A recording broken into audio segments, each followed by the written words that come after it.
बहुत ज़्यादा ज़रूरत हो जाती है इस तरह की वीडियो बनाने की, जब कोई इस देश का समझदार व्यक्ति अनशन पर इतने दिनों से बैठा हो और हमारे मीडिया, हमारे चैनल्स जो रूट कॉज है उसको हम तक ना लाए, या फिर शायद उन तक ही वो बात ना पहुंची हो।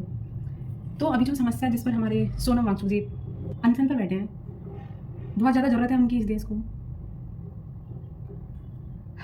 हम जो भी प्रॉब्लम्स चल रही है, हम उनके बस एक पहलू को देख पा रहे हैं, दूसरा जो पहलू है उन तक कोई बात नहीं कर रहा है। हमारे किसी वीडियो में वो रिकमेंडेशन नहीं आ रही है। तो मैं खुद एक नीट छात्रा हूँ और मैंने भी इस बार एग्ज़ाम दिया था, जो इस बार पेपर लीक हुआ है। और मैं यहाँ कोटा का माहौल बताऊँ तो यहाँ होता ही रहता है सुसाइड, या फिर सुनने में आता ही रहता है। और आपको नहीं मिलेंगे स्टूडेंट्स जो मेंटली हेल्दी हो, सब पंगु बन चुके हैं। किसी में वो जोश, वो जुनून, वो जज्बा बचा ही नहीं है। बस एक कमरे में वो बंद रहते हैं 24 घंटे। मेस जाना, कमरे में बंद होना, उनकी ज़िंदगी वहीं तक सीमित रह गई है। तो ये तो यहाँ के एस्पिरेंट्स की ज़िंदगी हो गई। पर मैं जिस चीज़ के लिए वीडियो बना रही हूँ उन चीज़ों पे बात करते हैं कि पहलू जो है, पहला पहलू वो तो ठीक है, सिस्टम्स फेल्यूर है, पेपर लीक हो गया, दलाल है बैठा हुआ है, ठीक है, ये सब बात कर रहे हैं। पर दूसरा पहलू जो है, जो रूट कॉज है, उस पर ध्यान देना बहुत ज़्यादा इंपॉर्टेंट है, क्योंकि उस पर कोई बात नहीं कर रहा। और वो सबसे ज़्यादा बहुत ज़्यादा इंपॉर्टेंट पॉइंट्स हैं कि पेपर का लीक हो जाना, और पेपर का लीक हो जाना इतनी बड़ी बात हो जाना हम विद्यार्थियों के लिए, ये किसने सिखा दिया? हमारी लाइफ से ज़्यादा कीमती होना पेपर का, ये हमें किसने सिखा दिया? हमसे कोई कॉम्पिटिटिव एग्ज़ाम नहीं निकला, इससे हमारी ज़िंदगी डिसाइड हो जाती है, ये किसने सिखा दिया? हम कोई कॉम्पिटिटिव एग्ज़ाम क्लियर नहीं कर पाए तो हमारी ज़िंदगी वेस्ट हो जाएगी, बर्बाद हो जाएगी, ये किसने सिखा दिया?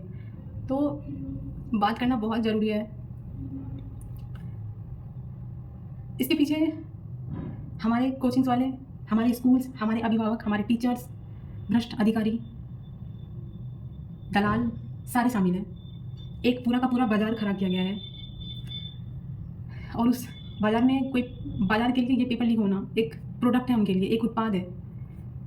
एक पेपर लीक करने वाला है और दूसरा है जो पेपर को खरीद रहा है, पेपर को खरीद ही नहीं रहा, भारी पैसे देने को भी वो तैयार है। उस पेपर को इतनी बड़ी चीज़ बना दिया गया है, इतनी बड़ी रेस है। 22 लाख बच्चे हर साल एग्ज़ाम देते हैं, एक सीट के लिए 10-10 हज़ार बच्चे फाइट कर रहे होते हैं। तो मामूली सी बात है कि उसमें से दलाल पैदा होंगे ही, क्योंकि तुमने इतनी बड़ी चीज़ बना दी है उस पेपर को। बच्चों के मन में तुमने भर दिया है कि ये नहीं निकला तो फिर बेटा तुम्हारी लाइफ बर्बाद है, तुम किसी लायक नहीं हो, कुछ नहीं कर पाओगे ज़िंदगी में। और यहाँ तक कि हम मिडिल क्लास वालों को कहा जाता है कि लड़कियों को तो खासकर कहा जाता है कि तुम्हारी तो शादी कर दी जाएगी, या फिर लड़कों को बोला जाता है कि बेटा तू तो मेरे साथ खेती में हाथ बढ़ाएगा। इस तरीके के डर पैदा हो जाते हैं बच्चों में। उसके दिमाग को ऐसे प्रेशराइज करा जाता है कि उनके लिए बहुत ज़्यादा इंपॉर्टेंट हो जाता है ये। और फिर वो अपने जीवन का सबसे ज़्यादा इंपॉर्टेंट, सबसे ज़्यादा मूल्यवान, सबसे कीमती समय जो होता है वो पूरा इस एग्ज़ाम की तैयारी में बिता देता है। 5-5 साल, 6-6 साल। हमारे दोस्त लोग, हमारे सीनियर, इस बहुत ज़्यादा बुरा लगता है यार जब। तो दूसरा पहलू यही है कि हमारे लिए इतनी बड़ी बात किसने बना दिया? हमारी लाइफ से ज़्यादा इंपॉर्टेंट पेपर है ये, हमको किसने सिखा दिया? हम सिस्टम चेंज करने निकले हैं, ठीक है, करनी भी चाहिए। यहाँ पे तो मुझे भगत सिंह जी की एक 10th पुस्तक में जो हमारे विद्यार्थी और राजनीति पर लेख था, उसमें भगत सिंह जी कहते हैं कि विद्यार्थियों का मुख्य काम है पढ़ना, लेकिन देश की सामाजिक आर्थिक व्यवस्था को समझना, जानना, उसके बदलाव के लिए आगे आना अगर उस शिक्षा में शामिल नहीं है तो मैं उस शिक्षा को निकम्मी समझता हूँ। तो आप देख लीजिए कि हमारी शिक्षा व्यवस्था भगत सिंह जी की भाषा में क्या है? हमें सिर्फ आजीविका के लिए तैयार किया जा रहा है। हमें वोकेशनल एजुकेशन नहीं, सिर्फ आजीविका अर्जन करने वाली शिक्षा व्यवस्था नहीं, हमें मास based education of the self की भी ज़रूरत है। हमें हमारे पेरेंट्स, हमारे अभिभावक एक कॉम्पिटिटिव एग्ज़ाम प्रोजेक्ट के लिए तैयार करते हैं।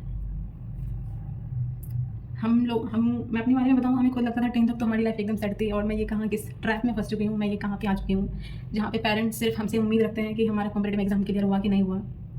पहले की तरह अच्छे से बात नहीं करते हैं। हमारी पूरी वैल्यू लगा दिया है इसी से कि बेटा तुम्हारा निकला, और अगर नहीं निकला तो तुमने पढ़ाई नहीं करी है, तुम बस वहाँ पे पैसे वेस्ट कर रहे हो, खा रहे हो, सो रहे हो, यहाँ पे आके कोई नहीं देखता। सबको बस ये है कि कॉम्पिटेटिव एग्जाम क्लियर कर लो, तुम्हारी लाइफ बर्बाद हो जाए, ठीक है।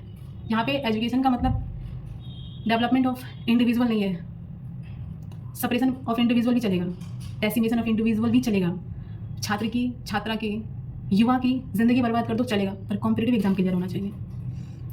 ये कैसी शिक्षा व्यवस्था है यार, ये कैसा एजुकेशन है कि हमें पंगु ही बना डाला, हमारे अंदर वो जो जुनून जोश सब खत्म कर डाला। ये कैसा शिक्षा है यार।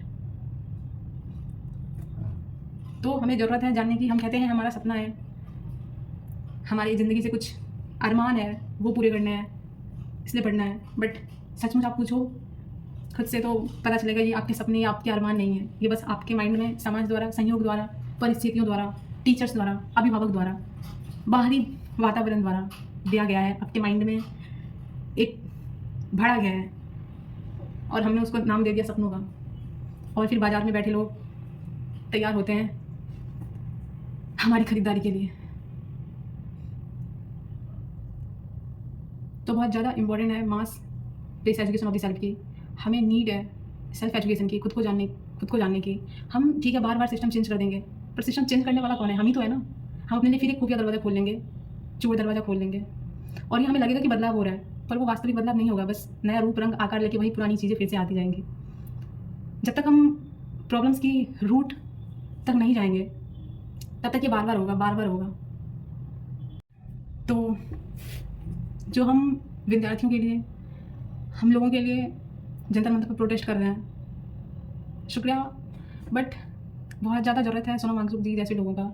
तो सर आप प्लीज़ अनशन को बंद करिए, और आपकी लाइफ, आपका हेल्थ बहुत ज़्यादा ज़रूरत है। आप इस भारत में रहकर, इस दुनिया में रहकर काम कर सकते हैं अच्छा।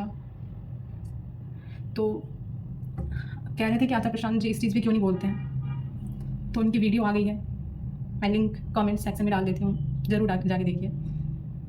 और जो बातें वो कह रहे हैं, जिस चीज़ की ओर हमें इशारा कर रहे हैं, कृपया करके उसे समझने की कोशिश कीजिए, वो कहना क्या चाह रहे हैं। Thank you.